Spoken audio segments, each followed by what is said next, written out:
नमस्कार मंडळी, श्री स्वामी समर्थ. स्वागत आहे तुमचं माझ्या YouTube चॅनल मध्ये. आजचा दिवस तुम्हाला खूप छान सुख समाधानाचा आणि आनंदाचा जाऊ देत ही स्वामींच्या चरणी प्रार्थना करते आणि आज या नवीन व्हिडिओला सुरुवात करते. तर बघा मित्रमैत्रिणींनो, 25 जुलै पासून पवित्र अशा श्रावण महिन्याची सुरुवात झालेली आहे आणि श्रावण महिना जो आहे तर तो 22 ऑगस्टला या दिवशी पिठोरी अमावस्या देखील आलेली आहे. तर या दिवशी या श्रावण महिन्याचा शेवटचा दिवस आहे आणि या दिवशी श्रावण महिना हा समाप्त होणार आहे. तर श्रावण महिना हा सर्व महिन्यामध्ये सर्वश्रेष्ठ आणि पवित्र तितका शुभ देखील मानला जातो. श्रावण महिन्यात हा देवादिदेव महादेवांना अतिशय प्रिय आणि समर्पित असतो आणि त्यामुळे या महिन्यामध्ये देवादिदेव महादेवांची खास करून विशेष सेवा पूजा केली जाते. असं म्हटलं जातं की या श्रावण महिन्यामध्ये भगवान देवादिदेव महादेव हे त्यांच्या सासरी येतात, म्हणजेच ते पृथ्वीवरती आलेले असतात. त्यामुळे वातावरणामध्ये शिवतत्व हे खूप जास्त पटीने जागृत असते. त्यामुळे या श्रावण महिन्यामध्ये अनेक जण वेगवेगळे अभिषेक करतात, काही उपाय आणि सेवा सुद्धा करत असतात.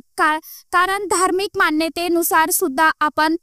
मान्यतेनुसार असं म्हटलं जातं की या महिन्यामध्ये आपण जी काही छोटी मोठी सेवा उपाय करतो तर त्या सेवेचं शीघ्र फळ जे आहे तर ते आपल्याला नक्कीच मिळत असतं. आणि म्हणूनच या श्रावण महिन्यामध्ये अनेक जण जलाभिषेक करतात, कुणी दुधाने अभिषेक करतं, कुणी रुद्राभिषेक करतं.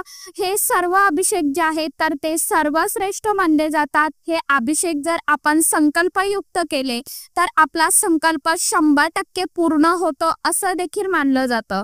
या श्रावण महिन्याला सणांचा राजा देखील म्हटलं जातं. या महिन्यामध्ये अनेक सण वार व्रत वैकल्य आहे तर ती साजरी केली जातात. धार्मिक दृष्टीने श्रावण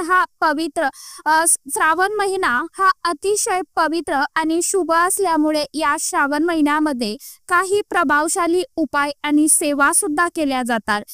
तर आज या व्हिडिओमध्ये तुम्हाला एक असाच अतिशय अत्यंत प्रभावशाली उपाय सांगणार आहे. श्रावण महिना संपण्यापूर्वी कोणत्याही परिस्थितीत तुम्हाला हे एक फूल जर कुठे दिसलं तर ते अजिबात सोडू नका. हे फूल तुम्हाला करोडपती बनवेल. तुमच्या मनातील अगदी कितीही कठीणातील कठीण इच्छा ही नक्कीच पूर्ण करेल आणि तुमच्या आयुष्याचं सोनं हे झाल्याशिवाय राहणार नाही. पैसा येण्याचे मार्ग हे मोकळे होतील. तर असे कोणते फूल आहे जे आपल्याला श्रावण महिना संपण्या अगोदरच आणायचं आहे, यानंतर या फुलाचं काय करायचं आहे आणि हे फूल आपल्याला कुठे अर्पण करायचं आहे, कशा पद्धतीने उपाय करायचा आहे, याबद्दलची सविस्तर माहिती आजच्या या नवीन व्हिडिओमध्ये मी तुमच्या बरोबर शेअर करणार आहे.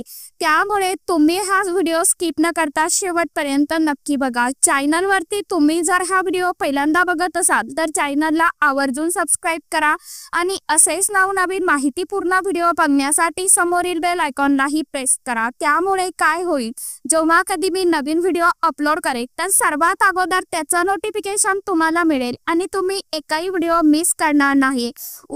उपाय सांगण्याच्या अगोदर एक YouTube परिवाराला सांगेन की तुमची जर श्रद्धा असेल, विश्वास असेल तरच तुम्ही उपाय करा. आणि एक सांगते, जेवढा आपण उपाय सेवा जेवढी मनापासून आणि पूर्ण श्रद्धेने करतो तेवढं फळ जे आहे तर ते आपल्याला लवकर मिळत असतं.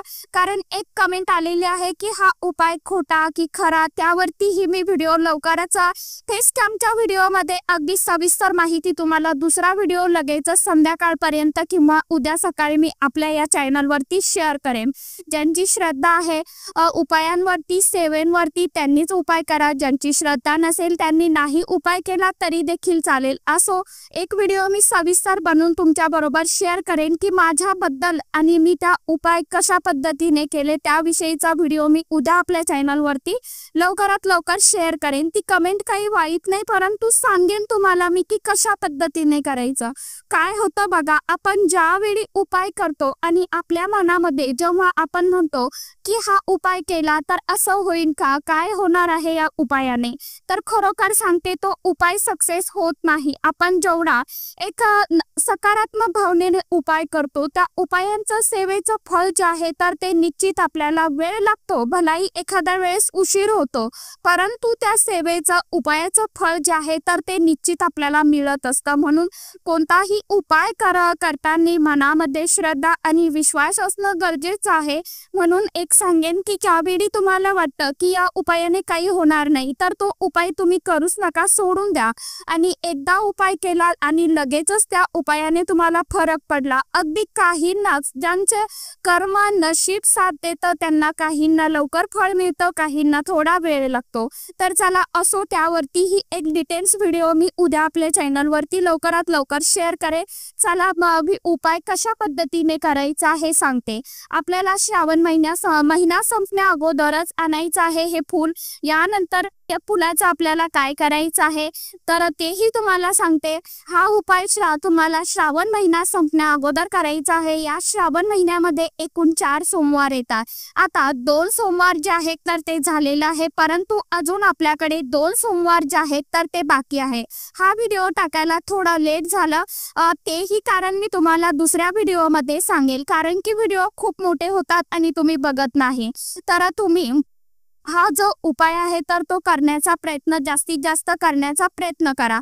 सोमवारच्या दिवशी जर हा उपाय तुम्हाला करणं शक्य झालं नाही तर मग तुम्ही इतर कोणत्याही दिवशी हा उपाय करू शकता.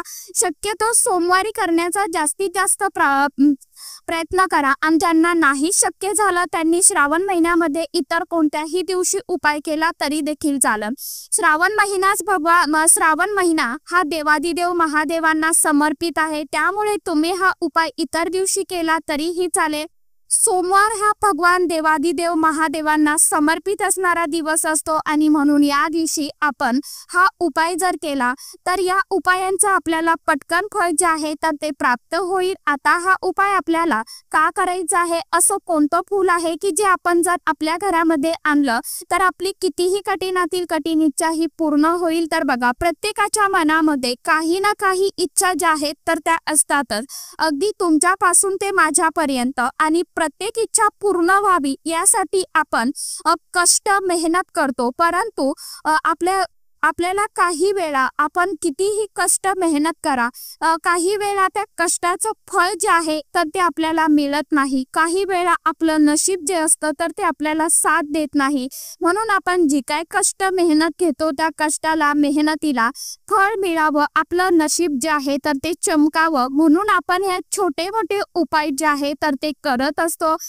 इतकंच नाही तर आपल्या कुंडलीतले काही ग्रह जे आहेत तर ते कमकुवत असतात, तेव्हा आपल्याला कोणत्याही प्रयत्नांना यश मिळत नाही आणि यामुळे कोणतीही गोष्ट आपल्या मनासारखी जी आहे तर ती घडत नाही आणि कोणतीही इच्छा आकांक्षा आहे तर ती सुद्धा पूर्ण होत नाही. पण हा उपाय जर तुम्ही केला तर नक्कीच तुमच्या प्रयत्नांना यश मिळेल आणि तुमच्या मनातील कठीणातील कठीण इच्छा ही 100% पूर्ण होईल. हा जो उपाय आहे मी तुम्हाला सांगणार आहे तर हा उपाय पूर्णपणे सात्विक उपाय आहे आणि सात्विक उपायाचं फळ हे निश्चित प्राप्त होतं. तसेच हा उपाय केल्याने तुमच्या घरातील सर्व पैशाच्या अडचणी ह्या दूर होतील. बऱ्याच वेळा आपण कष्ट आणि मेहनत करतो, परंतु आपल्या कष्टाला आणि मेहनतीला यश जे आहे तर ते मिळत नाही. यामुळे हवा तसा पैसा आपल्याकडे येत नाही किंवा पैसा आला तरी तो काही कारणाने निघून जातो. म्हणजेच काय तर माता लक्ष्मी जी आहे तर ती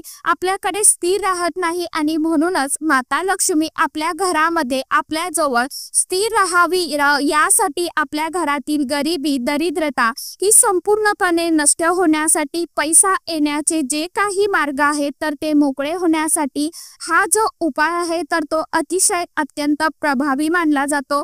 श्रावण महिन्यामध्ये हा एक उपाय जर तुम्ही केला तर तुमच्या आयुष्याचं सोनं झाल्याशिवाय राहणार नाही. तुमच्या घराची, मुलाची, पतीची, कुटुंबाची अगदी भरभरून अशी प्रगती होईल. घरामध्ये सुख, शांती, समृद्धी, ऐश्वर्य नांदू लागेल. कारण बघा, आपल्याला पैसा तर हवा आहे, परंतु आपल्या घरात पैसा येण्यासाठी घरातील वातावरण हे देखील अनुकूल असणं खूप महत्त्वाचं असतं आणि म्हणूनच आपल्याला हा जो उपाय आहे तर तो करायचा आहे. कारण काही दिवसाचं कारण काही दिवसाचं महत्त्व हे खूप जास्त असतं, पूर्ण प्रगतीवरती या गोष्टी खूप परिणाम करत असतात आणि म्हणूनच श्रावण महिन्यामध्ये आपण या एका फुलाचा जर उपाय केला तर आपली करोडपती होण्याची इच्छा देखील पूर्ण होऊ शकते। हिंदू धर्मशास्त्रानुसार अनेक झाडाझुडपांना विशेष म्हणजे अनन्यसाधारण असं महत्त्व दिलं जातं।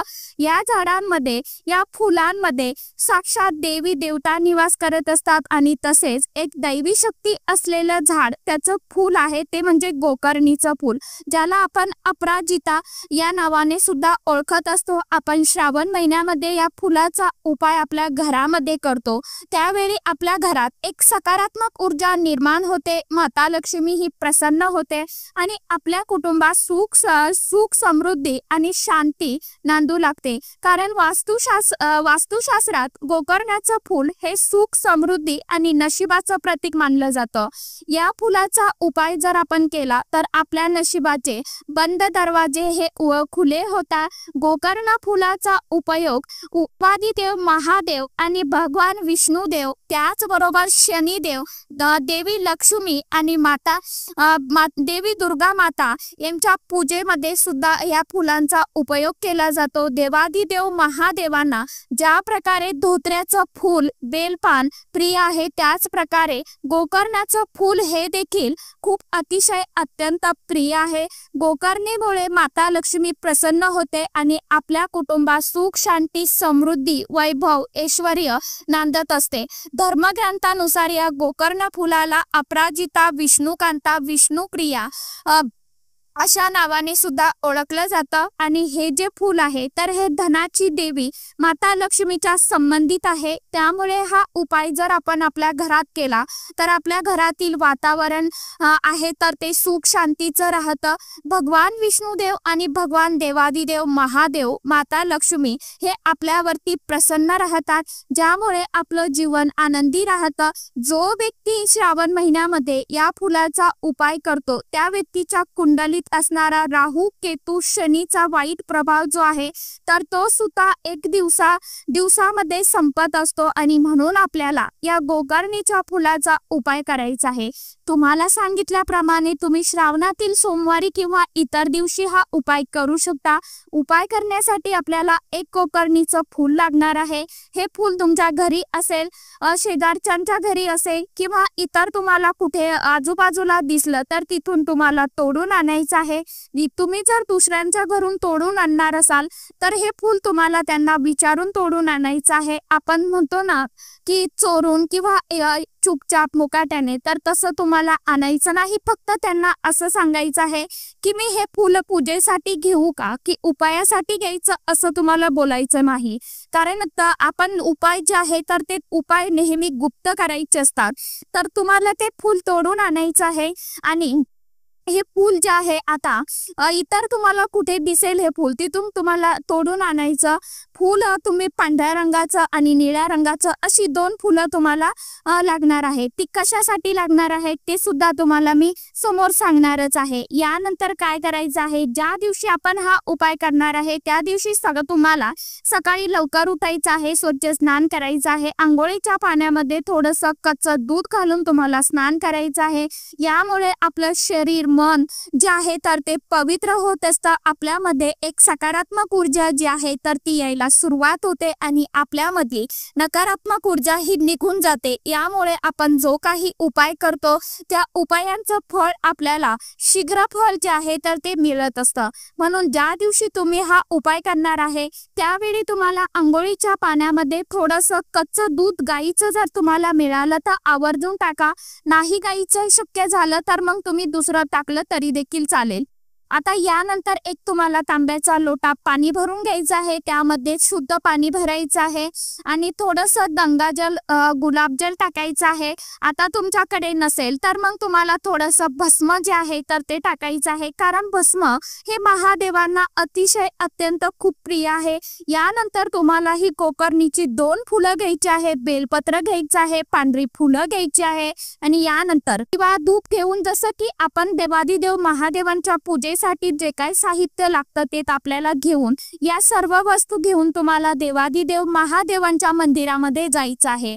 आता जेव्हा तुम्ही मंदिरात जाणार आहे त्यावेळी तुम्हाला एक महत्त्वाचा नियम लक्षात ठेवायचा आहे की तुम्हाला अनवाणी पावलांनी जायचं आहे। अनवाणी पावलांनी जाणं म्हणजे काय, तर पायामध्ये चप्पल न घालता जायचं आहे। आता तुम्हाला चप्पल घालून जायचं नाही, कारण चप्पल जी असते तर ती चामड्याची बनवलेली असते, धनावरांचा त्याला कातड असतं। त्यामुळे बघा, हा उपाय करताना तुम्हाला चप्पल अजिबात घालायची नाही, बिना चप्पलचं तुम्हाला मंदिरामध्ये जायचं आहे। तिथे गेल्यानंतर सर्वात प्रथम दिवा लावून घ्यायचा आहे। तुम्ही उपाय लगेचच करायचा आहे, दिवा धूप लावून घ्या। कोणतीही सेवा उपाय अग्निदेवतेच्या साक्षीने केल्याने ती लवकर भगवंतापर्यंत पोहोचत असते।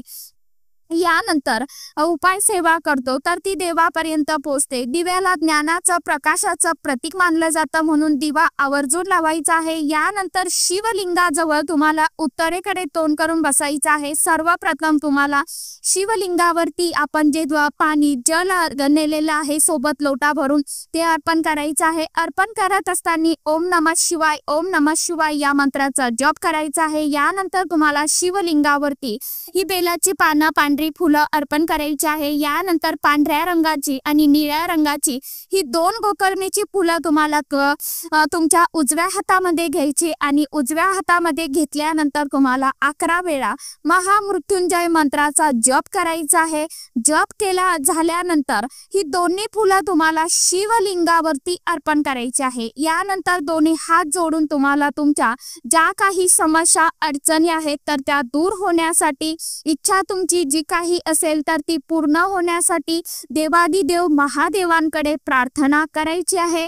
आता तुमची सगळी सेवा करून झाल्यानंतर जे फूल तुम्ही पांढऱ्या आणि निळ्या रंगाचं शिवलिंगावरती अर्पण केलेलं आहे तर त्यातील निळ्या रंगाचं फूल हे तुम्हाला परत उचलून घ्यायचं आहे आणि ते आपल्या घरी आणायचं आहे।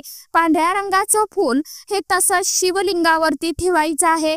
आता या निळ्या रंगाचं फूल तुम्ही घरी आणल्यानंतर ते तुम्हाला एका लाल कपड्यामध्ये ठेवायचं आहे आणि त्यामध्ये हे फूल तुम्हाला ठेवायचं आहे आणि ते बांधून तुम्हाला तुमच्या पैशाच्या ठिकाणी तिजोरीमध्ये, जसं की तुमचा छोटा मोठा व्यवसाय असेल त्या गल्ल्यामध्ये ठेवायचं आहे।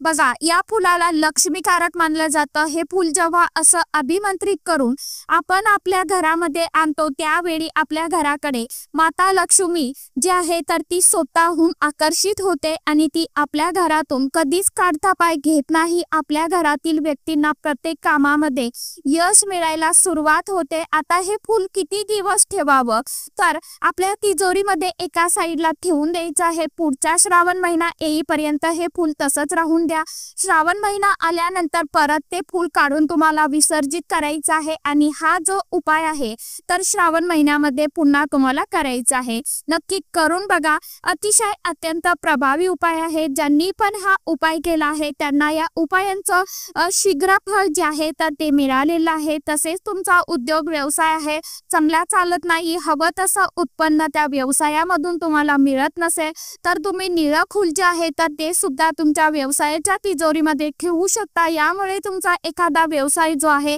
तर तो चांगला चालायला सुरुवात होईल। त्याचबरोबर तुमच्या कुंडलीमध्ये शनीची वाईट दशा असेल, राहू केतूचा वाईट प्रभाव असेल, बघा जेव्हा आपल्या कुंडलीमध्ये राहू केतूचा वाईट प्रभाव असतो त्यावेळी आपलं आयुष्य जे असतं ना तर ते पूर्णपणे उद्ध्वस्त होत असतं। आपल्या आयुष्यामध्ये इतकी संकट येतात की त्याचा सामना करता करता आपले दिवस जे आहेत तर ते निघून जातात। आणि म्हणूनच जर तुमच्याही आयुष्यामध्ये अशी समस्या असेल तर तुम्हाला श्रावण महिन्यामध्ये शनिवारी निळ्या गोकर्णाची फुलं जी आहेत तर ती शनी देवाला अर्पण करायची आहे। एक फूल अर्पण करा। तुमच्याकडे जास्त फुलं असतील तर 11, 21, 9 असे फुलं तुम्ही फुलांची माळ बनवा।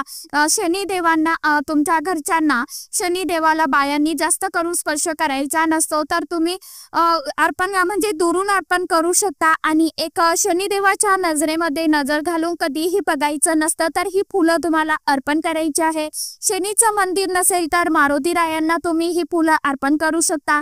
शनिदेवाचे परम भक्त होते मारुती राया आणि शनिदेवाने स्वतः सांगितलं आहे की जो व्यक्ती शनिवारी मारुती रायाची पूजा करे आहे त्याच्यावरती मी सदैव प्रसन्न राहील। आणि म्हणून जर तुमच्या आयुष्यामध्ये तुमच्या कुंडलीमध्ये शनीची वाईट दशा असेल तर तुम्ही ही निळी फुलं जी आहेत तर ती आवर्जून अर्पण करा।